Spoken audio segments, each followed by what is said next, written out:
خواتین و حضرات السلام علیکم۔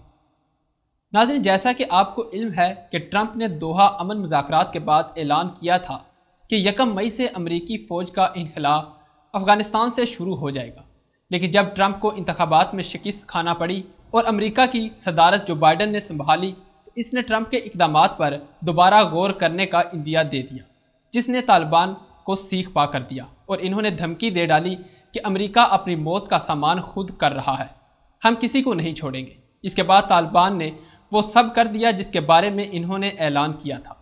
طالبان نے امریکہ کے 10 فوجی ہلاک کر کے جو بائیڈن کو پیغام دیا ہے کہ اب بھی وقت ہے، ہوش کے ناخن لو اور یہاں سے نکل جاؤ۔ یہ کارروائی افغان مجاہدین نے صوبہ کابل کے علاقے میں کی اور ایک فوجی چوکی پر حملہ کر دیا، جس سے 10 امریکی فوجی ہلاک اور 5 کو یرغمال بنا لیا گیا۔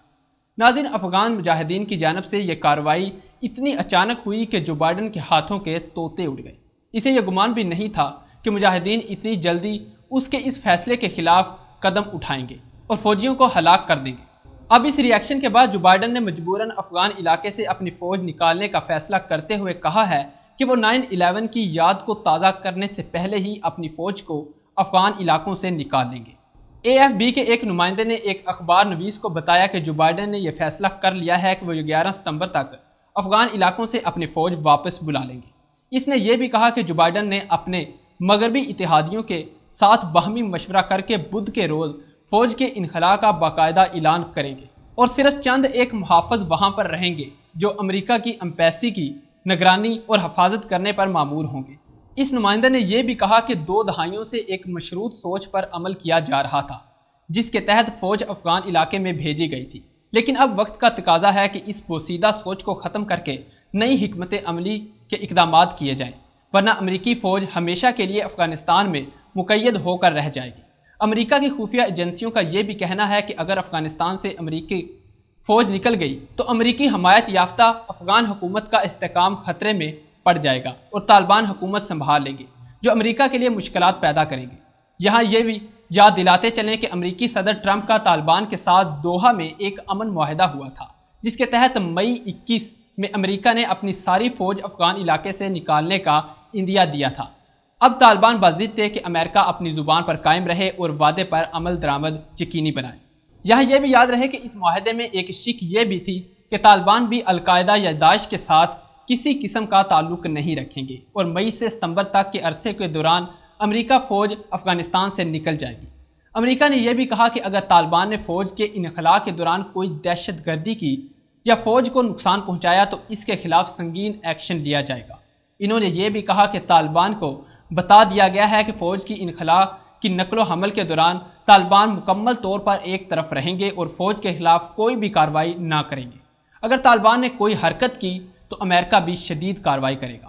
دوسری طرف امریکہ کے خفیہ ادارے بھی اس بات کا عندیہ دے رہے ہیں کہ طالبان نے افغان علاقوں کے تحفظ کی ذمہ داری لی ہے۔ امریکی انخلاء کے حوالے سے افغان عوام کو بھی تحفظات ہیں اور کہا ہے کہ اس طرح طالبان اس ملک پر قبضہ کر لیں گے۔ ناظرین، جیسا کہ پہلے ہی بتایا جا چکا ہے کہ طالبان نے بھی طاقت کا مظاہرہ کرتے ہوئے کابل کے علاقے میں امریکی چوکی پر حملہ کر کے 10 فوجی ہلاک اور 5 کو یرغمال بنا لیا ہے اور ساتھ ساتھ طالبان نے حملے کی ذمہ داری بھی قبول کر لی ہے۔ دوسری طرف افغانستان کے صدر اشرف غنی نے طالبان کو رمضان میں اس طرح کی کارروائیاں نہ کرنے کی اپیل کی ہے۔ اصل بات یہ ہے کہ امریکہ اپنی شرمندگی سے بچنے کے لیے ایسے وقت کی تلاش میں ہے کہ امریکی فوج بھی نکل جائے اور امریکہ پر اس کی شکست کا لیبل بھی نہ لگے اور دنیا میں اس کی رسوائی بھی نہ ہو اور دنیا یہ کہنے پر مجبور نہ ہو کہ ایک چھوٹی سی طاقت نے امریکہ جیسی سپر پاور کو زمین بوس کر دیا ہے۔ دنیا کو یہ اچھی طرح علم بھی ہے کہ 20 سالہ افغان جنگ کے دوران امریکہ کا $1000 ملین سے زیادہ خرچ آیا ہے۔ اس خطیر رقم کے باوجود اسے افغانستان میں کامیابی حاصل نہ ہو سکی۔ ناظرین، آخر کار امریکہ افغان مجاہدین سے اتنا خوف کیوں کھاتا ہے؟ اس کی وجہ یہ ہے کہ اگر طالبان افغانستان پر اپنی حکومت بنانے میں کامیاب ہو جاتے ہیں تو امریکہ کے لیے شدید پریشانیاں پیدا ہوں گی اور اس کا مداوع بھی امریکہ نہیں کر سکے گا۔ امریکہ کو یہ خدشہ ہے کہ کوئی تنظیم اس علاقے میں دوبارہ سر اٹھائے گی اور مسلمانوں کے حق میں آواز اٹھائے گی، جو امریکہ کے لیے ایک درد سر بن چکی ہے۔ اس کی وجہ یہ ہے کہ مسلمان اپنے مذہب کے لحاظ سے جس ملک میں بھی ہوں گے ان کی ترجیحات ایک ہی ہوتی ہیں۔ اس کے برعکس دوسرے مذاہب کے پیروکار اس طرح کا رویہ نہیں رکھتے اور صرف اپنے علاقوں تک محدود رہتے ہیں، جبکہ مسلمان ساری دنیا میں اپنی ایک ہی پہچان رکھتے ہیں۔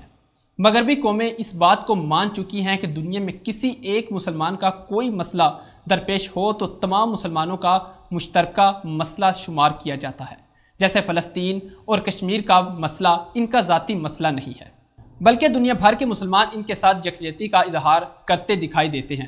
اسی طرح مجاہدین بھی مسلمانوں کے حق کے لیے آواز ہی بلند نہیں کرتے بلکہ عملی اقدامات بھی کرنے میں دیر نہیں لگاتے۔ مغربی ممالک نے اپنی خاص پالیسیوں اور جمہوریت کے لبادے میں مسلمانوں کو کمزور کرنے کی کوشش کی ہے۔